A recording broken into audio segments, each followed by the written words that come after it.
Bonjour à tous et bienvenue sur le plateau H2H24, votre nouveau rendez-vous de l'actualité sur l'hydrogène. Aujourd'hui, on va parler de l'hydrogène aux 24 heures du Mans à travers la mission H24. Avec nous, notre journaliste expert Laurent Meillot. Bonjour Laurent. Bonjour Marion. Avec un masque, mission H24. Est-ce que vous pouvez nous expliquer ce qu'est la mission H24 ? Oui, alors 24 comme 24 heures du Mans, évidemment, et surtout comme 2024. En fait, c'est une initiative de l'ACO, qui est l'Automobile Club de l'Ouest, l'organisateur des 24 heures du Mans, et de Green GT, qui est une structure qui travaille sur la transition énergétique et y compris en compétition. Ils ont conçu une voiture, qui est une voiture laboratoire, et qui donc a pour vocation de rouler sur les circuits, et justement de préparer l'arrivée d'une catégorie hydrogène aux 24 heures du Mans, sachant que Green GT avait déjà construit une voiture qui a failli faire les 24 heures en 2013. Aujourd'hui, donc, on reçoit notre invité, Jean-Michel Bourrèche. Alors concrètement, ce qu'il faut rappeler d'abord, Jean-Michel Bourrèche, c'est que cette voiture, c'est une vraie voiture de course et qui roule sur les circuits d'endurance. Oui, c'est une vraie voiture de course homologuée par la FIA qui a aujourd'hui parcouru plus de 10 000 km d'essais pour développer cette technologie. Alors cette voiture a déjà roulé sur les circuits comme Spa-Francorchamps, comme Portimao au Portugal. Quel est le bilan que vous avez pu tirer de tous ces mois en fait, de tests, de course sur circuit? Comment s'est comportée la voiture? La voiture a très bien progressé.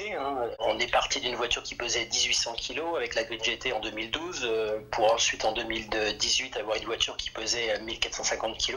Aujourd'hui, on a 1300 kg le poids d'une GT de compétition. On a évolué dans le nombre de compartiments tels que l'aérodynamique ou le groupe motopropulseur. Alors avant de découvrir la nouvelle voiture, on va évoquer le ravitaillement car avec Total, l'un de vos partenaires, vous avez mis en place un système de ravitaillement mobile et ça, c'est stratégique pour refaire le plein de la voiture en course. Ah oui, c'est essentiel. Pour participer à des courses d'endurance, le ravitaillement, c'est un point essentiel. Total nous a rejoint dès la première heure et a conçu, développé la première station hydrogène mobile. C'est une première mondiale. Aujourd'hui, on fait le plein en 3 minutes. J'imagine qu'il va falloir gagner certainement encore plus de temps dans le futur pour être performant en course. D'ici 2024, on devrait ravitailler, ce temps de ravitaillement devrait être divisé pratiquement par 2.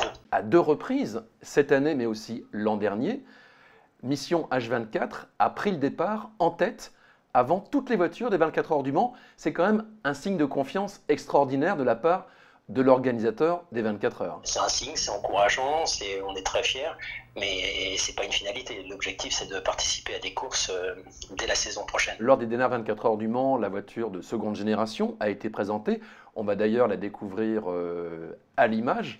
Donc concrètement, qu'est-ce qui a été changé pour la rendre plus performante ? Beaucoup de choses. L'aérodynamique, c'est une nouvelle aérodynamique, c'est des nouvelles plaques bipolaires Symbio pour la pile à combustible, c'est des nouveaux moteurs électriques, la batterie a évolué. On dispose aujourd'hui de la dernière génération des cellules SAFT. Entre la version 2018 et la version 2020, on gagne 150 kg, ce qui est énorme. Il faut savoir qu'une pénalité en sport automobile, c'est 10 kg. Quand vous avez 10 kg, c'est une vraie pénalité. Aujourd'hui, nous, sur une génération de voitures, on gagne 150 kg. Donc on est très très confiant par rapport au potentiel de cette technologie. Et il y a aussi un nouveau partenaire, c'est Plasticomnium au niveau du réservoir pour le stockage d'hydrogène. On est très fiers d'avoir au sein de Mission H24 un grand industriel tel que Plasticomnium, leader mondial dans la construction de réservoirs. Et au travers de notre projet, Plasticomnium aura la possibilité de construire le premier réservoir hydrogène 700 bars pour une voiture de course. L'intérêt de cette voiture, c'est d'être une voiture laboratoire, que ce soit pour Total, Plasticomnium, pour les organisateurs de l'ACO et pour nous-mêmes, concepteurs du groupe autopropulseur. Quel est le calendrier pour les prochaines semaines ou prochains mois pour cette voiture de seconde génération? La nouvelle voiture qui a été présentée au Mans va passer au banc dans les prochaines semaines. Elle sera en piste mi-décembre pour débuter un gros programme de développement qui devrait se conclure en mars pour être en piste en course dès le mois d'avril. En tout cas, moi ce que je peux vous dire, c'est que pour avoir eu le privilège de monter à bord de la voiture de première génération, alors les sensations, ça vaut le coup. Déjà, tout le monde rêve de monter un jour dans une voiture de course, surtout sur le circuit des 24 heures du Mans. Alors, c'est une vraie voiture de course, ça secoue bien, on va le voir dans un instant d'ailleurs, mais surtout ce qui est étonnant, c'est l'absence de bruit. Pas de moteur thermique, par contre il y a un sifflement et d'ailleurs juste avant le démarrage on appuie sur un bouton pour lancer la pile à combustible, ça fait un petit bruit et ensuite la voiture accélère aussi fort j'allais dire qu'une Tesla, enfin plus fort d'ailleurs encore parce que c'est une voiture de course très puissante, mais franchement on va découvrir en images, je vous laisse le soin d'en profiter, c'est du pur bonheur. Petite question, est-ce que en termes de chevaux, est-ce qu'on peut comparer à une autre voiture de course? La voiture fait plus de 700 chevaux. Bon, on est quand même dans le domaine de la compétition, donc il faut que la voiture soit performante. Et encore une fois, l'idée en 2024, c'est pas d'aligner des prototypes avec une technologie plus ou moins brinque-ballante. C'est avoir une voiture qui soit au top et qui réponde au cahier des charges en fait de la FIA, qui est la Fédération internationale de l'automobile.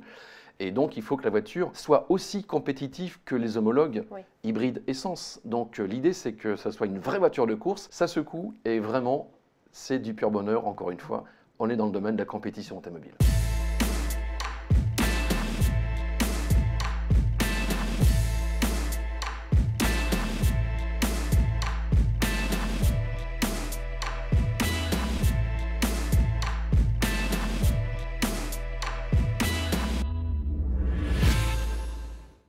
Voilà, ça n'a duré que quelques minutes, mais franchement, c'était une expérience vraiment extraordinaire. Des sensations fortes à bord d'une voiture hydrogène sur les 24 heures du Mans. Merci à Jean-Michel Bourrèche, notre invité aujourd'hui.